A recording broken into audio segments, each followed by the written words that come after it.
Bonjour Mathieu Lacombe. Bonjour. Vous êtes le ministre de la Culture et des Communications du Québec. C'est un grand plaisir de vous accueillir sur le plateau de TV5 Monde, la chaîne de la francophonie, parce que c'est un immense événement que de voir le Québec invité d'honneur du Festival du Livre de Paris que vous avez inauguré et qui bat son plein en ce moment avec quoi? Plus de 40 auteurs québécois ou québécoises. Oui, quel plaisir. Quel plaisir de non seulement se retrouver à Paris, en France, mais de s'y retrouver avec nos amis québécois qu'on a amenés avec nous pour effectivement le Festival du Livre de Paris. Oui. Donc le Québec est à l'honneur. Je veux vous dire, ça fait chaud au cœur, puis on comprend bien la valeur de cette opportunité pour nous. Oui, c'est une valeur importante, justement parce que c'est Paris, parce que ça fait 25 ans que ça n'avait pas eu lieu. Oui, parce que ça faisait effectivement un quart de siècle déjà, mais aussi parce qu'on connaît les liens, cette relation directe, privilégiée qu'on entretient avec la France. On parle souvent de cousins. On a entendu le premier ministre Attal hier parler plutôt de frères, et c'est une formule que j'aime encore mieux parce qu'on a cette proximité. Donc, d'être en vitrine ici, chez nos frères, nos sœurs français, françaises, ben, je pense que ça prend encore plus de sens. Oui, alors on va parler de ce que vous avez dit avec votre homologue française, la ministre de la Culture, Rachida Dati. Mais au-delà de ça, ça veut dire quoi? Le message qu'envoie le Québec aujourd'hui à travers sa littérature, c'est quoi? C'est un message que la culture, l'exception culturelle, la francophonie, c'est un combat commun? C'est un combat commun, c'est un combat d'avenir, j'ai envie de dire aussi, à une époque où on tend peut-être vers une certaine hégémonie culturelle, vers une uniformisation des contenus aussi, qu'on retrouve principalement en ligne.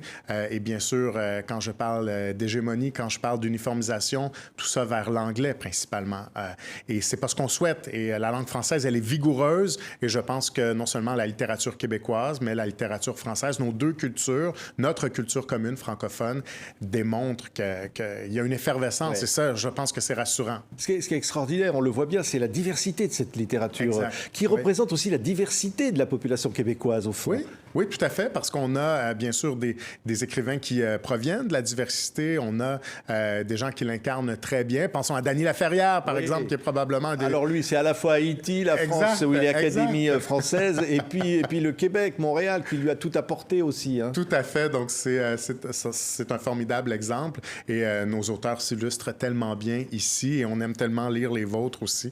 Donc, je pense que ce lien, qu'il soit mis en vitrine comme ça, c'est formidable. Oui, ça veut dire que ceux qui vont aller au Festival du Livre là, pendant tout le week-end, qui vont découvrir cette littérature québécoise, qu'est-ce que ça va leur donner envie? Peut-être d'aller travailler là-bas, peut-être des opportunités culturelles? On souhaite que ça leur donne d'abord envie de lire les livres de nos auteurs, ça c'est sûr, parce qu'à travers ces livres-là, c'est d'abord, je dirais, c'est un geste citoyen aussi d'acheter un livre en français, de le lire, et au-delà de ce geste citoyen, c'est aussi un geste d'ouverture sur le Québec, parce qu'à travers les livres, qui sont pas seulement un divertissement, qui sont aussi une fenêtre sur le Québec, sur la vision qu'ont les auteurs québécois de leur environnement au Québec, de la façon dont on a de voir les choses, ben, je pense que ça permettra aux Français de continuer de s'ouvrir sur le Québec. Oui. Alors vous avez évidemment fait un discours pour ouvrir ce salon, j'allais dire ce salon, mais dire ce festival du livre de Paris.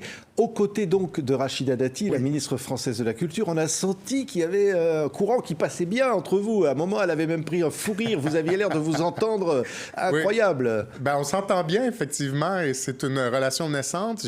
Je l'ai rencontrée cette semaine, mais je peux vous dire qu'après quelques minutes dans son bureau, j'ai tout de suite compris d'abord que c'est une femme d'action. Donc, je pense que vous la connaissez bien ici en France. Oui. Moi, je peux vous dire, après quelques minutes, j'étais convaincu que c'était une femme d'action. Et deuxièmement, que c'est une amie du Québec aussi, déjà. Donc, je sens qu'on pourra mener ensemble des combats intéressants, qu'on pourra faire un travail commun. Oui, alors déjà, vous avez annoncé, il y a eu un communiqué de presse, que vous faites un groupe de travail. Alors, c'est quoi? C'est un groupe de travail avec Rachida Dati et vous, sur la question de la découvrabilité des contenus à l'heure du numérique, et de se dire, au fond, il faut réagir en commun, il faut faire quelque chose. Et il faut élever, je dirais, la pression politique. C'est-à-dire, d'abord, il y a déjà du travail qui se fait entre le ministère de la Culture du Québec et le ministère de la Culture ici en France. Ce travail-là, il avance bien. Il y a de formidables choses qui se font, mais on est dans une séquence où on arrive avec des dates qui sont importantes. Le sommet de la francophonie, par exemple. Rencontre d'un groupe d'experts aussi au mois de mai avant pour parler justement de diversité linguistique des contenus. Ça, c'est sous l'égide de l'UNESCO. Ensuite, il y a la mise à jour de la Convention de 2005 sur la diversité des expressions culturelles, sur laquelle ces experts-là travaillent. Bref, il y a beaucoup de rendez-vous qui s'en viennent. Et il faut s'assurer que nos intérêts ils soient bien représentés. Donc, c'est la raison pour laquelle, même s'il y a déjà du travail entre nos deux ministères, Mme Dati et moi, on a décidé de créer ce groupe de travail-là qui sera coprésidé par nous-mêmes, donc dans lequel on retrouve une impulsion politique qui était peut-être moins présente. On veut accentuer ça, puis mettre tout notre poids. Au fond, pour dire quoi? Pour dire il faut réagir face aux plateformes. Il faut réagir, il faut s'entendre, il faut une réaction. Parce que sinon, il y a quoi? Il y a un risque de quelque chose? D'uniformisation. Oui. Il y a un risque d'uniformisation. D'ailleurs, M. Attal en a parlé longuement dans son discours hier à l'Assemblée nationale du Québec, discours qu'il a prononcé devant les parlementaires à l'Assemblée, dans l'enceinte de l'Assemblée nationale. Et c'est exactement en ce sens-là qu'on veut s'inscrire, c'est-à-dire on doit travailler pour que la culture francophone soit davantage représentée sur les plateformes. En France, il y a déjà un travail exceptionnel qui se fait. Au Québec, il y a aussi un travail qui se fait, mais c'est loin d'être terminé. Il y a l'intelligence artificielle aussi qui est apparue. Bon, elle était là depuis un moment, mais cette pression-là s'accentue depuis les derniers mois. Il faut travailler au plus haut niveau pour être capable de poser les bons gestes pour qu'à la fin, les gens de chez nous consomment nos cultures nationales. Oui. Et j'ai envie de dire, la francophonie nous écoute en ce moment. C'est un combat francophone, certes, mais c'est aussi un combat pour la préservation de toutes les cultures nationales, pas seulement les cultures francophones. Oui, vous disiez, Monsieur le ministre, à l'instant, vous faites allusion à la visite alternée des premiers ministres. Oui. Et là, le premier ministre français, Gabriel Attal, qui donc est pratiquement encore en ce moment à Montréal, enfin au Québec, et a rencontré donc Monsieur Legault, le premier ministre du Québec, et qui donc, évidemment, au moment où on ouvre ce Festival du livre où le Québec est à l'honneur, c'est aussi une sorte d'offensive diplomatique du Québec. C'est quoi? Bien, c'est assurément une très belle semaine pour les relations entre la France et le Québec, pour l'amitié France-Québec et pour nos cultures. Ça, c'est clair. Et d'ailleurs, clin d'œil au moment où nous étions ce matin avec Emmanuel Macron, le président, ici au Festival du livre de Paris, eh bien, de l'autre côté de l'Atlantique, le premier ministre du Québec était au Salon international du livre de Québec avec Gabriel Attal, votre premier ministre. Donc, je pense que c'est un clin d'œil qui illustre bien toute la force de nos cultures, puis la diplomatie aussi qu'on a envie de faire avec cette culture. C'est ça, parce qu'au fond, dans le concret de cette diplomatie, Gabriel Attal et M. Legault, on sent aussi qu'ils s'entendent bien. On voit bien que l'accueil qui a été réservé à M. Attal, qui est très chaleureux. Hein. Oui, bien, son discours a été très bien reçu. J'ai pas beaucoup dormi cette nuit, je me suis couché tard parce que justement, je pense que les discours ont terminé ici, à heure de Paris, à plus d'1 heure du matin. Donc, je tenais à avoir ce discours-là qui a été exceptionnel, où M. Attal a beaucoup parlé de culture, de jeunesse aussi. C'est important, c'est un sujet qui nous intéresse beaucoup au Québec, et des liens privilégiés qui nous unissent, puis l'importance de bâtir sur ces liens-là. Discours très bien reçu. C'est ça. Et au fond, on se disait le concret de la relation. C'est-à-dire la culture aussi, c'est au service de quelque chose de concret, du développement économique. Ça peut entraîner beaucoup d'autres choses. C'est la fondation sur laquelle on peut construire. Vous savez, c'est comme dans la vie de tous les jours. On peut travailler avec n'importe qui. On peut travailler avec des collègues, on peut travailler avec un peu n'importe qui, puis arriver à des résultats, c'est sûr. Mais avec qui est-ce qu'on arrive aux meilleurs résultats? Avec nos meilleurs collaborateurs, avec ceux avec qui on a le plus d'atomes crochus, ceux avec lesquels on s'entend le mieux. Et ça, cette relation-là, elle se bâtit. La France et le Québec, c'est ça, c'est une culture commune. On est frères et sœurs, on a les mêmes ancêtres. Et donc, je pense que cette fondation-là fait en sorte qu'il y a une confiance, qu'il y a une communauté d'intérêts naturels. Évidemment, la langue que nous partageons, cette culture, ces valeurs aussi. On parlait de la laïcité. C'est important, la laïcité, pour nous au Québec.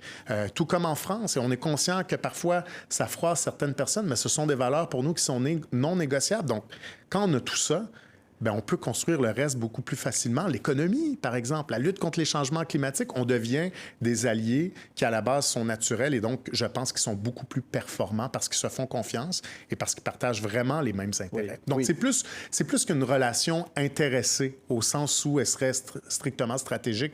Je pense que c'est une relation de cœur. Là, je m'emporte un peu, mais je le pense. Oui, mais alors, vous faisiez allusion au sommet de la francophonie qui aura lieu à Villers-Cotterêts un peu avant la fin de l'année. année, c'est là, c'est la francophonie, c'est l'ensemble du monde francophone. Et vous êtes, vous, au Québec, ceux qui peut-être le représentez le mieux, parce que vous êtes entouré de cet océan anglophone. Et au fond, le plurilinguisme, toutes ces questions, ça vous parle. Mais c'est encore un enjeu existentiel pour vous.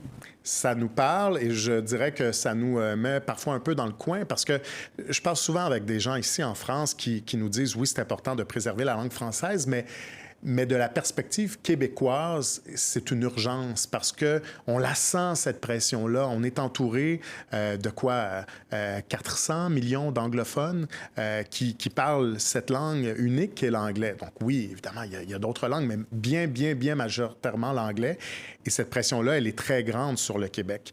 En France, vous avez aussi ce défi, mais bien sûr, le poids, la force du nombre est beaucoup plus important ici.